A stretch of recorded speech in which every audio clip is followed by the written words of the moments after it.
స్నేహితులారా, యేసుక్రీస్తు వారి ఘనమైన నామములో మీకు శుభములు కలుగునుగాక. ద్వితీయోపదేశకాండం 32వ అధ్యాయం 30వ వచనము 31వ వచనాన్ని చదువుతున్నాను, గమనించండి. తమ ఆశ్రయ దుర్గము వారిని అమ్మివేయని ఎడల, యెహోవా వారిని అప్పగింపని ఎడల, ఒకడు ఎట్లు 1000 మందిని తరుమును, ఇద్దరు ఎట్లు 10,000 మందిని పారదోలుదురు.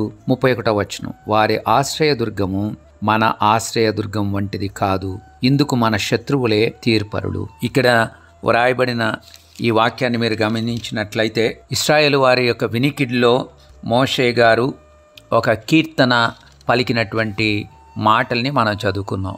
దేవుడు మనకు బలమైన ఆశ్రయదుర్గంగా ఉన్నాడు అన్నటువంటి విషయాన్ని, ఇతరుల యొక్క ఆశ్రయదుర్గం అనగా అన్యుల యొక్క ఆశ్రయదుర్గము, ఇశ్రాయేలు వారి యొక్క ఆశ్రయదుర్గం ఒకటి కాదన్న విషయాన్ని ఆయన మాట్లాడుతూ ఉన్నాడు. దేవుడే మనకు ఆశ్రయదుర్గంగా ఉన్నాడు, మన విమోచకుడుగా ఉన్నాడు, మనల్ని రక్షించేవాడుగా ఉన్నాడు, సర్వవేళలా కూడా మనను సంరక్షించే దేవుడుగా ఉన్నాడు.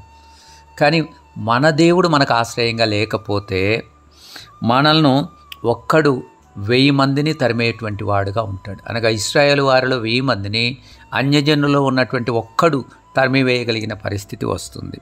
ఇద్దరు 10,000 మందిని పారద్రోలేటువంటి పరిస్థితి వస్తుంది. అనగా దేవుడు మనకు సహాయంగా ఉన్న పక్షములో దీని యొక్క రివర్స్ మన యొక్క జీవితంలో జరిగేటువంటి అవకాశాలు, అనగా దీనికి విరోధంగా జరిగేటువంటి అవకాశాలు మనకున్నాయి. అనగా మనం ఒక్కరము 1000 మందిని మనము తరిమేటువంటి పరిస్థితి, ఇద్దరుగా ఉన్నటువంటి మనము 10,000 మందిని పారద్రోలగలిగిన పరిస్థితి మనకు ఉంటుంది. ఎందుకంటే ఇతరుల యొక్క ఆశ్రయ దుర్గం వంటి దుర్గాన్ని మనము కలిగి లేము. మనకు బలమైనటువంటి దుర్గం ఉంది, మన దేవుడు మన యొక్క బలమైనటువంటి దుర్గం. దేవుని పిల్లలు ఎప్పుడు కూడా క్షేమంగా ఉండగలిగిన పరిస్థితి, నెమ్మదిగా ఉండగలిగిన పరిస్థితి, ఒక బలమైనటువంటి దుర్గములో ఒక ఇల్లు కట్టించుకున్నటువంటి వాడు ఎంత క్షేమంగా ఉంటాడో అంత క్షేమంగా ఉండగలిగినటువంటి పరిస్థితి, వారు శత్రువులను తరమగలిగినటువంటి పరిస్థితి వారికి ఉంటుందన్నటువంటి వాస్తవాన్ని దేవుని యొక్క వాక్యం మనకు గుర్తు చేస్తుంది. మొదటిది, మనకు భద్రత ఉంది, ఇది మనం గుర్తు చేసుకోవాలి, ఎందుకంటే